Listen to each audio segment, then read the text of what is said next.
नमस्कार, express news Bharat देख रहे हैं आप। मैं हूं आपके साथ सुरभि। देखिए, बड़ी खबर है उत्तराखंड में अंकिता भंडारी हत्याकांड को लेकर। अब अंकिता भंडारी को इंसाफ मिल चुका है। आखिरकार उसे इतने सालों की लड़ाई लड़ने के बाद आखिर उनके माता पिता को इंसाफ मिल चुका है। हर उस बेटी को इंसाफ मिल चुका है जो शायद अपने घर से निकलकर कुछ कर गुजरने की हिम्मत रखती है। हर उस बच्ची को इंसाफ मिल चुका है जो ना जाने अपने सपनों को पूरा करना चाहती है। जी हाँ, आज अंकिता भंडारी को इंसाफ मिल चुका है। उन तीनों दरिंदों को आखिरकार उम्र कैद की सजा हो चुकी है। पर लेकिन कहीं ना कहीं अंकिता भंडारी के माता पिता उन्हें फांसी की सजा चाहते थे। पर लेकिन कहीं ना कहीं ये एक खुशी की बात है कि वो सभी के सभी अब कानून के दायरे में आ रहे हैं। उन सब पर एक्शन लिया जा रहा है। देखिए, मैंने जैसे शुरुआत में ही कहा कि हर उस बेटी के लिए आज खुशी का दिन है जो कहीं ना कहीं हर कोई अंकिता भंडारी की तरह बाहर निकलकर बहुत कुछ करना चाहती है, अपने सपनों को उड़ान देना चाहती है। देखिए, मैं आपको बता दूं कि ये वही अंकिता भंडारी है जो ना जाने अपने कितने सपनों को लेकर अपने घर से बाहर आई, अपने शहर से बाहर आई। कहीं ना कहीं उसके दिल में कितने सपने होंगे जो वो अपने सपने पूरा करना चाहती होगी, अपने माता पिता के लिए न जाने क्या कुछ करना चाहती होगी। पर लेकिन कहीं ना कहीं जिस तरह से ये तीनों के तीनों हत्यारे पकड़े गए हैं, अब पुलिस के गिरफ्त में है, उन पर कार्रवाई की जा रही है। कैसे उन्होंने मात्र एक वीआईपी ट्रीटमेंट के लिए एक लड़की को उसे मौत के घाट उतार दिया, उसे किस तरह से उसके साथ कैसे उसकी हत्या की गई, किस तरह से उसे नदी में फेंका गया, किस तरह से इतनी लंबी कानूनी लड़ाई लड़ने के बाद आखिरकार आज अंकिता को न्याय मिल चुका है, उसके माता पिता को न्याय मिल चुका है, उनकी माता को न्याय मिल चुका है जो न जाने कितने दिनों से उनके लिए आंदोलन कर रही थी, उनके लिए आवाजें अपनी बेटी के लिए उठा रही थी। उस पिता को न्याय मिल चुका है जो न जाने मैं आपको बता दूं कि जब यह हत्या अंकिता भंडारी की हुई थी तब उनके पिता न जाने कितने चक्कर उन्होंने काटे हैं उस रिजॉर्ट के, न जाने कितना कुछ उन्होंने किया है। आज उनके आंसुओं का बदला आखिरकार ले लिया गया है। कानून के दायरे में आकर कानून ने उनको इंसाफ आखिर दे ही दिया है। अंकिता भंडारी को न्याय आखिरकार मिल गया है। वो सभी के सभी दोषी अब गिरफ्त में हैं, सलाखों के पीछे हैं और अपनी सजा को अब काट रहे हैं। अब इस मुद्दे पर खास चर्चा के लिए हमारे साथ जुड़ चुके हैं कांग्रेस के प्रवक्ता सुजाता पॉल जी। बहुत बहुत स्वागत है सुजाता दी, सबसे पहले तो आपका। धन्यवाद। देखिए सुजाता दी, सबसे पहला सवाल मेरा आपसे ये है, आप इस पूरे जिस तरह से अंकिता भंडारी को न्याय मिल चुका है, आप इसको किस तरह से देख रही हैं फिलहाल? ये न्याय आधा अधूरा है क्योंकि इसमें जो विधायक थी रेणु बिष्ट, उनका नाम कहीं नहीं आया, कहीं पर वीआईपी का खुलासा नहीं हुआ। और ये जरूर है कि इस फैसले का स्वागत इसलिए है कि आजीवन कठोर कारावास की सजा सुनाई गई है उस व्यक्ति को जिसने हत्या की, हमारी बच्ची उत्तराखंड की बेटी अंकिता भंडारी की। लेकिन साथ ही ये भी समझने की जरूरत है कि कोर्ट तो उसी पे फैसला देती है जो उनके सामने साक्ष्य प्रस्तुत किए जाते हैं। तो यानी कि जब मुख्यमंत्री पुष्कर सिंह धामी जी ने सीबीआई जांच की संस्तुति नहीं करी और इतना जन का पैसा इस्तेमाल करके हर तरीके से हाई कोर्ट सुप्रीम कोर्ट तक उन्होंने लड़ाई लड़ी कि सीबीआई जांच ना हो, तो यही उनको कटघरे में खड़ा करता है। मगर देखिए कि विडंबना इसी को कहते हैं कि प्रेमचंद अग्रवाल जी ने वीआईपी को कमरा बताया था, आज उनकी कुर्सी चली गई। इसलिए जितने भी लोग इसमें संलिप्त थे उनको सजा तो मिलनी ही है, ये तो प्रकृति का नियम है। मगर न्यायालय से जब सजा होती है तो उसमें सवाल ये उठता है कि क्या काफी थे साक्ष्य जो प्रस्तुत किए गए, क्या सीबीआई जांच से कुछ फोरेंसिक एविडेंस और निकल के आते जिसमें पता चलता कि भाई यहाँ कॉल रिकॉर्ड में किस किस से बात करी थी पुलकित आर्या ने। तो ये आधा अधूरा न्याय है, मगर इसका स्वागत इसलिए है क्योंकि कोर्ट के सामने जो चीज प्रस्तुत की जाएगी उस पर कोर्ट ने सख्त फैसला दिया है और इसकी खुशी है। लेकिन अगर इसमें फांसी की सजा होती तो शायद और बेहतर होता। क्या आप ये मान रहे हैं कि अगर आरोपी राजनीति से उसका कोई लेना देना नहीं होता तो शायद आज केस में जो इतनी देरी की गई है वो नहीं होती, या फिर कुछ अलग होता? बिल्कुल सही। देखिए, जहां तक देरी की बात है तो मैं ये कहूंगी कि चलिए उस पहलू को तो अगर हम नजरअंदाज करना भी चाहिए अब, क्योंकि 2022 में जो घटना होती है उसमें अगर 2023 जनवरी में ये मामला शुरू होता है कोर्ट में, तो 2025 मई है और इतना समय आमतौर पर लगता ही है, क्योंकि जो भी कोर्ट की प्रोसीडिंग है वो पूरी फुल प्रूफ होनी चाहिए और हर मौका दिया जाना चाहिए आरोपी को भी ये बताने के लिए कि भाई आप बचने के लिए जो करना चाहे कर लीजिए, और फिर भी ना बचे तो इसका मतलब है कि जो पूरी प्रक्रिया का इस्तेमाल किया गया, जो तथ्य कोर्ट के सामने दिए गए, उनके आधार पर सजा मिली है। मगर आप मुझे बताइए ना कि अगर हम बात करते हैं विनोद आर्य की, जो पुलकित आर्य के पिता हैं, वो तो आरएसएस यानी कि संघ के बहुत बड़े व्यक्ति हैं।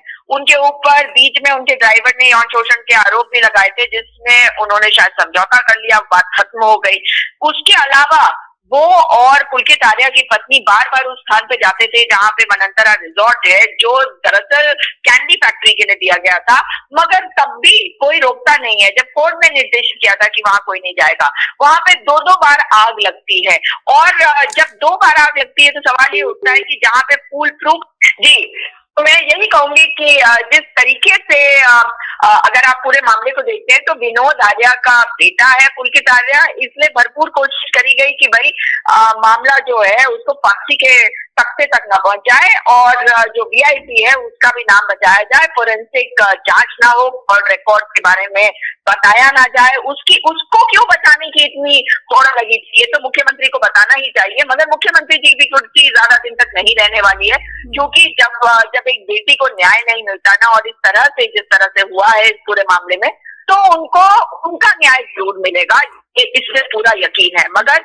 दुख की बात यह है कि आज तक कॉल रिकॉर्ड्स के बारे में कुछ नहीं कहा गया, क्योंकि ये तो जांच का विषय होना चाहिए कि पुलकित आर्य हो या उसके साथी हो, सौरभ हो, भास्कर हो, इन्होंने अगर फोन किए थे तो किस किस को फोन किए, क्या ये हमें नहीं पता चलना चाहिए था? आप खुद ही बताइए। तो अगर जांच के दायरे में ये सारी बातें आती तो शायद सजा और मतलब मजबूत होती। साथ में वहां के विधायक रेणु बिष्ट, उनके खिलाफ कोई कार्रवाई आज तक नहीं हुई, बल्कि मैं कहूंगी कि संघ की नजरों में उनकी जो वैल्यू है वो और बढ़ गई। और ये बेहद दुखद विषय है कि उन्होंने साक्ष्य मिटाए, उनके ऊपर साक्ष्य मिटाने के की धारा लगाकर अगर उनको सजा दिलाई गई होती तो शायद बेहतर होता। जी सुजाता जी, क्या आप ये मान रही हैं कि जिस तरह से, क्या ये सिर्फ हम ये माने कि ये अंकिता भंडारी की ही हत्या नहीं, बल्कि उन तमाम सभी लड़कियों की एक तरीके से हत्या हुई थी उस दिन, जो कहीं ना कहीं सरकार ये दावे करती है बेटी बचाओ, बेटी पढ़ाओ, बेटियों की सुरक्षा,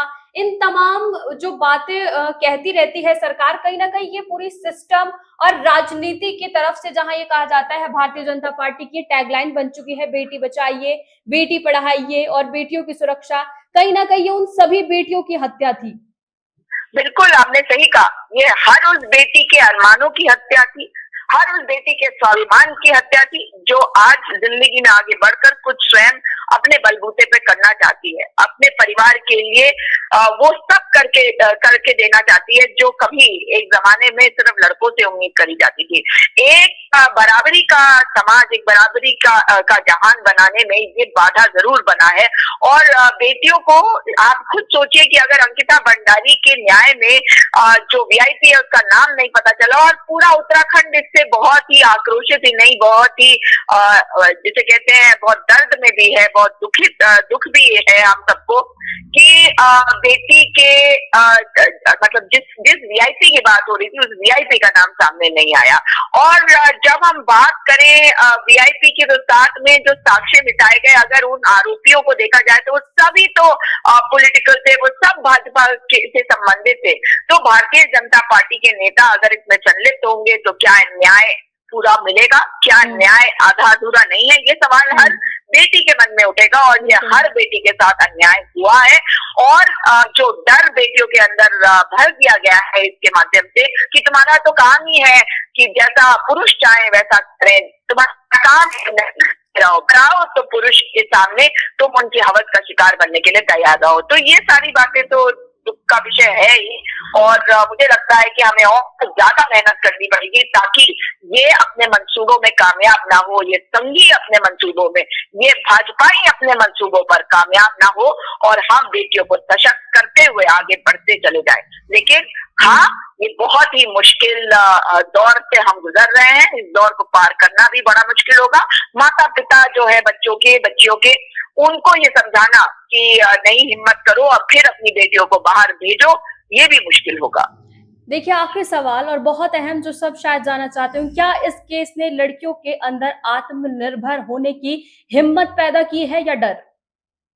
देखिए, आत्मनिर्भर होने की हिम्मत जो है वो अगर नहीं होती तो अंकिता भंडारी अपने घर से बाहर ना निकलती, एक जगह पे जाके नौकरी ना करती, अपने परिवार को बेहतर जीवन देने के लिए इस नौकरी को लेकर काम न कर रही होती। लेकिन लड़कियों के अंदर आत्मनिर्भरता आ चुकी थी, लेकिन भारतीय जनता पार्टी की अगर सरकार है और बेटी बचाओ बेटी पढ़ाओ का नारा देने के बाद ये केवल बेटियों का शोषण करे, बेटियों के साथ बलात्कार हो, बेटियों की हत्याएं हो, तो उनके माता पिता क्या अपनी बच्चियों को बाहर जाने देंगे? क्या बच्चियों की आत्मनिर्भरता की जो कोशिश है उस पर आघात नहीं हुआ? ये तो प्रहार हुआ है हमारी बेटियों की उन इच्छाओं पर जो उनको हिम्मत देती थी कि नहीं, अगर इच्छा की पूर्ति करनी है तो हमें बाहर निकलना होगा। तो उस पर आघात और प्रहार तो भारतीय जनता पार्टी के नेताओं ने कर दिया है। हाँ, लेकिन आप भी एक बेटी हैं, इसलिए मैं तो यही कहूंगी कि आपकी जैसी बेटियां जो है आज अच्छा कार्य कर रही हैं। अंकिता भंडारी की मौत ने हमारे को एक सीख भी दी है कि हमें लड़ना होगा, आगे बढ़ना होगा। तो मुझे लगता है कि हमें बेटियों का साथ देते रहना होगा और भाजपाइयों से अपनी बच्चियों को बचाते रहना होगा। बहुत बहुत शुक्रिया आपका तमाम जानकारियों के लिए। देखिए, अंकिता भंडारी अब लौटेगी नहीं, लेकिन अगर हमारा सिस्टम उसकी कुर्बानी और जो हमारे सुप्रीम कोर्ट की तरफ से जिस तरह से उसे न्याय मिल पाया है, अगर उसको याद रखा जाएगा तो शायद हर बेटी के लिए अच्छा होगा, हर बेटी अपने आप को सुरक्षित महसूस करेगी।